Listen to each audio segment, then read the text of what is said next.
Coming up on Arirang News, the chairman of Hanjin Group, one of South Korea's biggest companies, has died of a chronic illness. He had until recently been chairman of Korean Air too, until investors voted him out over alleged ethical lapses. President Moon Jae-in says South Korea's launch of its 5G mobile network is the start of a great transition. His government, meanwhile, has announced plans to make 5G an industry worth more than $150 billion and create more than 500,000 new jobs. And data show Korea's biggest companies have added jobs in the last couple of years, but it looks like those additions were riding on a boom in the semiconductor industry. It's 4:00 p.m. here in Seoul. Thanks for tuning in to our afternoon newscast. I'm Devin Whiting. The head of Hanjin Group, Cho Yang-ho, took the reins of Korean Air in 1999 and helped make it a globally recognized company. Despite his achievements, his career recently was marred by scandals involving his family members, as well as charges of embezzlement. Lee Min-sun has our top story. Hanjin Group announced on Monday morning that its chairman Cho Yang-ho died on Sunday at the age of 70. Cho had been staying in the United States since last year to receive medical treatment. He reportedly died in a hospital in Los Angeles from a chronic disease while his wife, son, and 2 daughters were by his side. The company didn't disclose the specific name of the disease, but he is known to have had lung disease. Cho took over as chairman of Hanjin Group in 2003. He succeeded his father, who founded the group that owns the country's largest air carrier, Korean Air.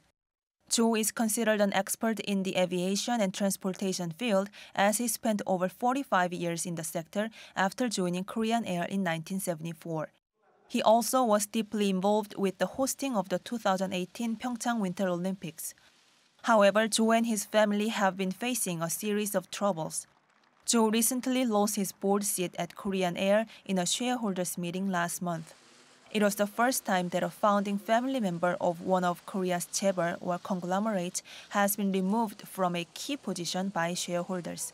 His family has been under investigation over multiple allegations, including assault, embezzlement, and smuggling luxury goods.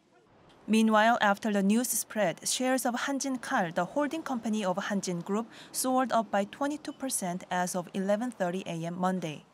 Lee Min-sun, Arirang News. South Korean President Moon Jae-in's got a packed schedule lined up for the month of April. The presidential office says that when he gets back from his brief trip to Washington this week, he'll be heading to 3 Central Asian countries to promote his new northern policy. From the 16th till the 23rd, the president will be in Turkmenistan, Uzbekistan, and Kazakhstan, all of which will be official state visits. While there, the president says he will discuss ways to boost bilateral cooperation through summit meetings with each country's leader. Now, President Moon has gone ahead and appointed 5 new ministers to his cabinet over the objections of the opposition parties. The presidential office says that Moon appointed 5 ministers, including those of Unification, Interior and Safety, and SMEs.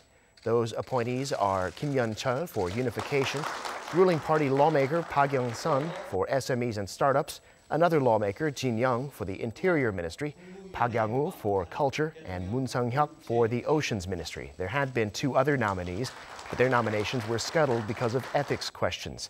The opposition parties objected to some of the ministers the president has appointed, too, over their qualifications, but those objections are not binding.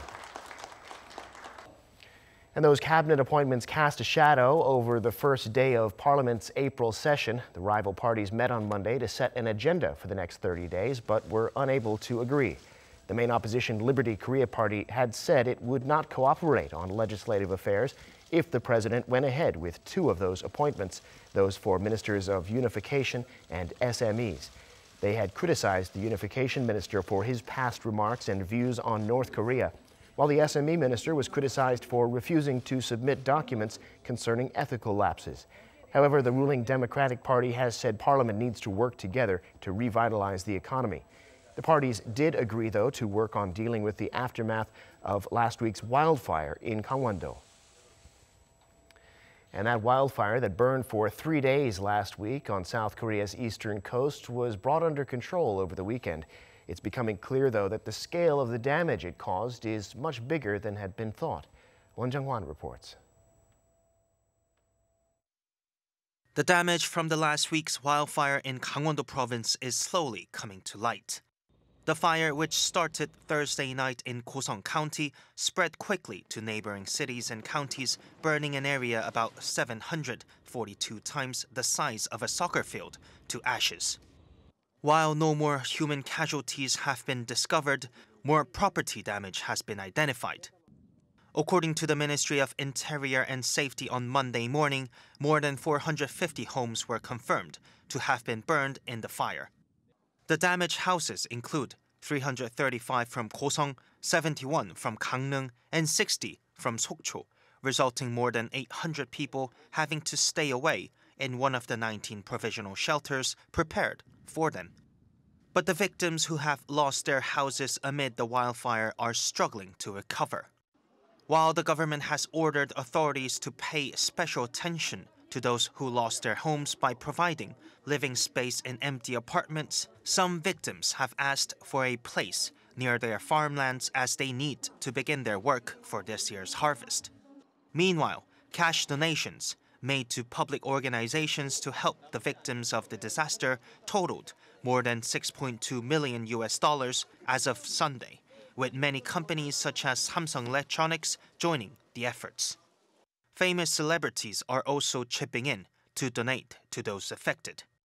Singer IU donated some $80,000 to the Green Umbrella Children's Foundation, which will be used to help children who are victims of the wildfire. Global stars such as Psy and Lee Byung-hun donated similar amounts through the Hope Bridge Disaster Relief Association. Jong-un, Arirang News. The South Korean public is praising the firefighters who worked day and night to contain last week's wildfires, and this has called more attention to their working conditions. So an online petition was posted last Friday on the presidential office's website calling for conditions to be improved for them. This petition has already received more than 100,000 online signatures. Currently, firefighters work for their respective municipal governments, meaning their working conditions and benefits are not as good as they would be if they worked for the central government. In other news, the U.S. State Department has declined a request from South Korean businesses asking that their ventures with North Korea at the Kaesong Industrial Complex be exempt from international sanctions. Voice of America reported Saturday that in declining the request, the State Department said every UN member should take seriously their responsibility to help end North Korea's illegal weapons programs. The committee representing companies that had businesses at Kaesong had said the livelihoods of more than 200,000 Koreans are at stake. They said they plan to send another letter to President Trump today via the U.S. Embassy in Seoul. In the weeks following the Hanoi summit, North Korean leader Kim Jong-un did not make any public appearances. But since late last week, he's been visiting some of the key economic sites in North Korea, getting briefed about construction work and complimenting the workers on their efforts. Oh Jung-hee tells us more. North Korean leader Kim Jong-un making a series of visits to economic sites every day after a month of laying low since the Hanoi summit. Pyongyang state-run Korean Central News Agency reported Monday that Kim visited the Kaesong department store that's about to open. The images released show a store packed full of food, shoes, and clothing. The modern and sleek interior also grabs the attention. The store's delicate lighting, English signs, and mannequins in different poses. The report said Kim expressed his satisfaction that it's now possible to provide Pyongyang residents with a variety of items for daily and cultural use. The North Korean leader's visit to the department store follows his trips to Samjiyon County, the Oncheon tourist area, and the Wonsan Galma coastal tourist area last week, all currently under construction. They're all key to a stated goal of achieving national prosperity and improving the well-being of the North Korean people. Kim Jong-un's visits to these spots are his first public appearances since his summit with U.S. President Donald Trump in February. This implies he has finished contemplating strategies for the nuclear negotiations that hit another snag at the Hanoi summit. How the North will move forward from here could be unveiled at the first meeting of the North's newly formed Supreme People's Assembly later this week. But it seems the North won't lean towards breaking its moratorium on nuclear missile testing. Kim's economic-focused visits show the regime is unlikely to break away from its policy plan of abandoning nuclear development and pursuing economic development. 오정희, Arirang News. K-pop sensations Blackpink have set a record for the fastest music video to surpass 100 million views on YouTube. According to YG Entertainment, the group's latest single, Kill This Love, passed 100 million views on Sunday, just 2 days after it was released. It got its first 10 million views in a little over 4 hours. Blackpink now has 13 music and dance choreography videos with more than 100 million views. The song Kill This Love is ranked at the top on iTunes in 37 countries and is ranked 4th on Spotify's Global Top 50.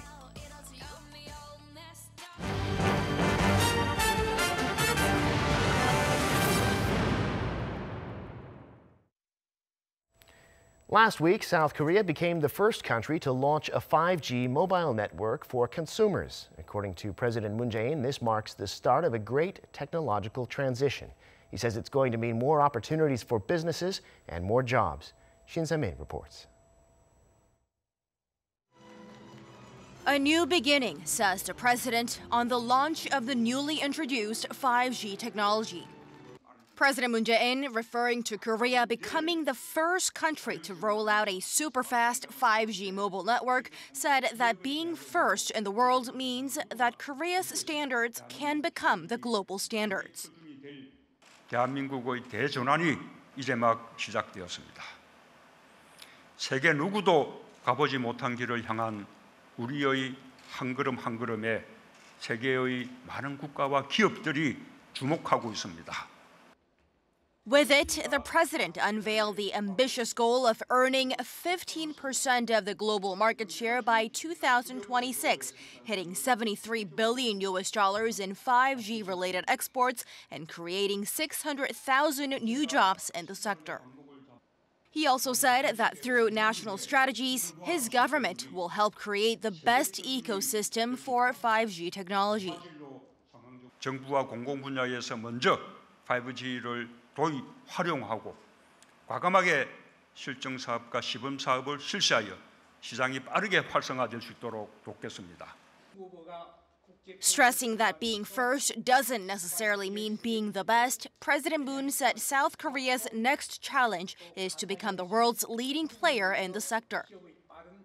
He also noted that the country will invest in research and development to make sure the system is secure. He said the government will work on narrowing the digital divide and ensure people benefit equally from the new technology while being cautious that the new industry does not get tied down by regulations. The president said that despite such challenges ahead, the new technology will be a chance for the Asia's fourth largest economy to lead the entire world, calling the new 5G service a wider and faster highway for IT and communication. Shin Se-min, Arirang News. Now, the South Korean government has unveiled a plan to grow 5G into an industry worth more than $150 billion using technology like drones, robots, and smart city platforms. Our Oh So-young has more. South Korea plans to create a multi-billion-dollar 5G industry over the next 8 years. Celebrating the country's launch of the 5G network for mobile users last week, the first of its kind anywhere in the world, the Science Ministry on Monday revealed its so-called 5G Plus strategy. Identifying 10 core industrial sectors, the government plans to spur the development of gadgets utilising the super-fast wireless network. These include AR and VR devices, state-of-the-art smartphones and network equipment, as well as drones, robots and wearable devices. Such devices would not only offer commercial value, but also boost public welfare by improving CCTV systems, allowing the observation of old facilities, and aiding the development of 5G-based drones for postal services. Also, the plan specifies 5 service areas of focus, which include content, digital healthcare, smart cities, and driverless technology.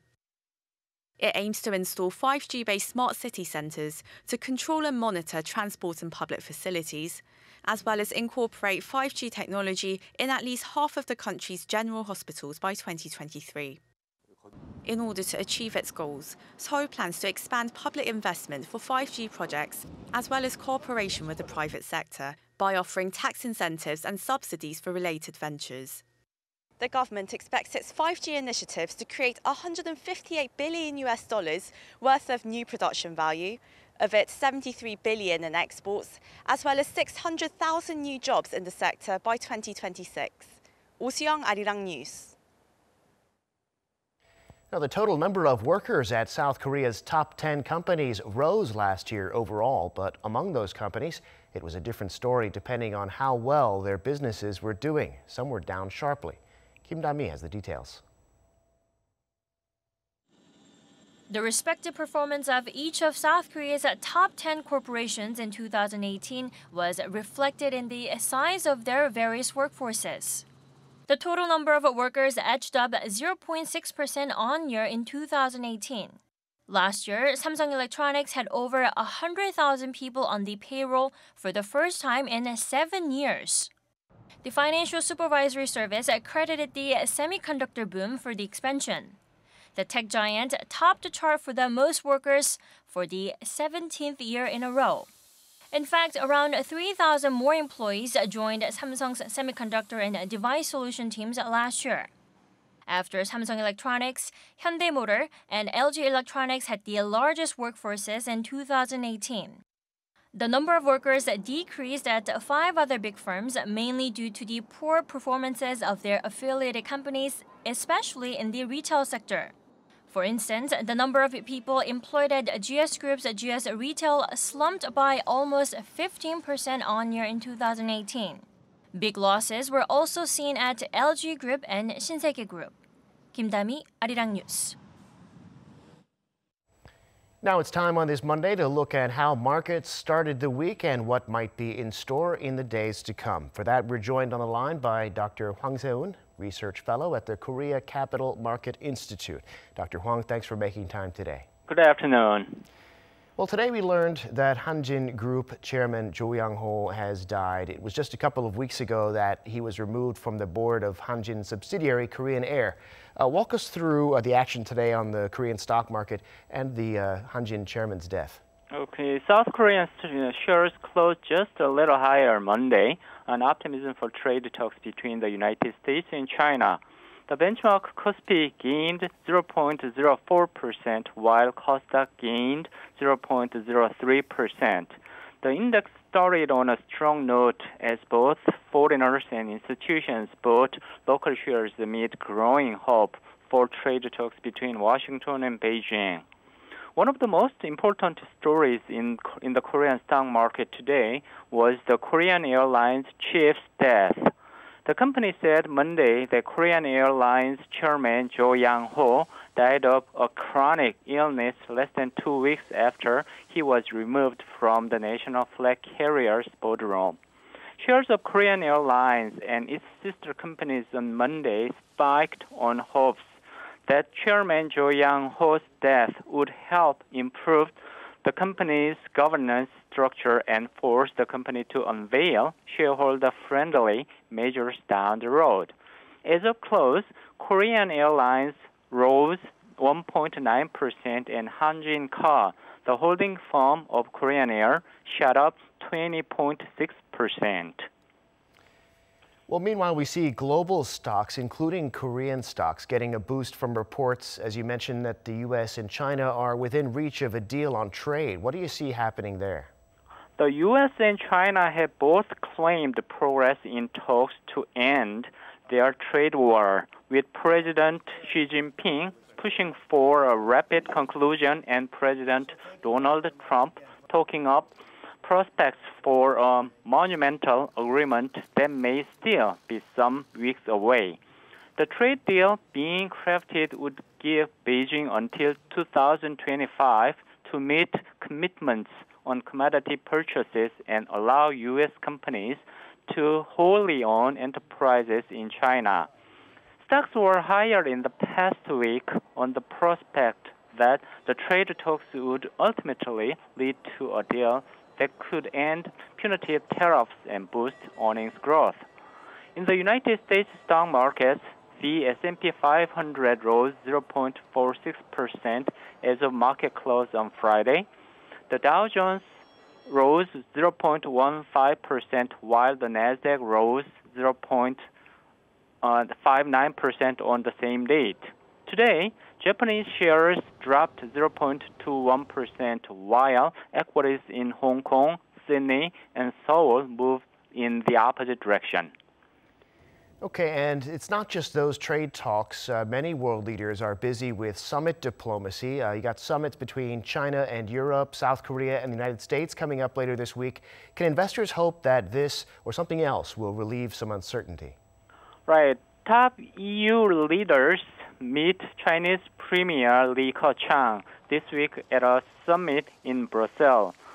But their hopes of winning solid commitments on the trade might look set for disappointment.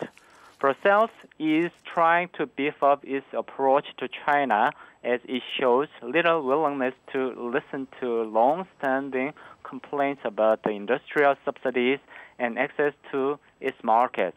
And as fears grow about growing Chinese involvement in European infrastructure, investors will also eye the Seoul-Washington summit scheduled for April 11th in Washington, D.C., and the release of the Federal Open Market Committee minutes to get cues to reorganize their portfolios. Markets will be looking at just how dovish the FOMC has become. The minutes should also show what Fed officials were considering when they decided to end the program to roll down their balance sheet, and bond traders are looking for clues on which type of treasuries the Fed will hold in its balance sheet. All right, a lot to watch this week. As always, thanks for your insights, Dr. Huang. We'll have to leave it there. Thank you very much. Now, the price South Korea is paying to import liquefied natural gas, or LNG, has dropped due to a global oversupply. According to the Korea Energy Economics Institute and Yonhap News Agency, the price early this month was around $4.40 per MMBTU, which stands for million British thermal units. The price was based on the Asian benchmark called Platts Japan Korea Marker. This is far lower than last September's figure of around $12. Analysts say this is because the U.S. has been increasing its exports of shale gas, and other countries like Australia and Egypt shipping more LNG as well. White House economic advisor Larry Kudlow says Washington and Beijing are getting closer and closer to a trade deal. Speaking to CBS on Sunday, Kudlow said there'll be a lot of teleconferences between related officials this week to continue the discussions. The two sides held in-person talks in Washington last week. Although Kudlow didn't share details about the negotiations, he stressed that they have made great progress on issues related to intellectual property theft and the forced transfer of technology. Facebook, the world's largest social media network with over 2 billion users globally, is once again coming under fire for losing control of its users' information. Kim Yo-sun has this report. Cybersecurity company UpGuard has found more than 540 million records of Facebook users' personal information have been leaked in recent months. It confirmed the leak of a 146 gigabyte set with information like Facebook user activity, account names, and IDs. The dataset was leaked to a media company based in Mexico. The security firm said the leaked datasets were publicly available on Amazon-owned servers. UpGuard also revealed that passwords for 22,000 users were openly exposed on the internet. Although Facebook claims it has removed relevant user data contained on such public servers, experts continue to raise concerns that such an incident proves the company has been sharing user data with third parties. This is not the first time flaws have been found within Facebook's management of personal information. It was found last month that Facebook has stored passwords belonging to 600 million users in plain text since 2012, exposing them for years to anyone who had internal access to the files. While Facebook CEO Mark Zuckerberg has called for stronger privacy protection, criticism against the company continues to amplify as similar leaks keep being uncovered. Kim Hyo-sun, Arirang News.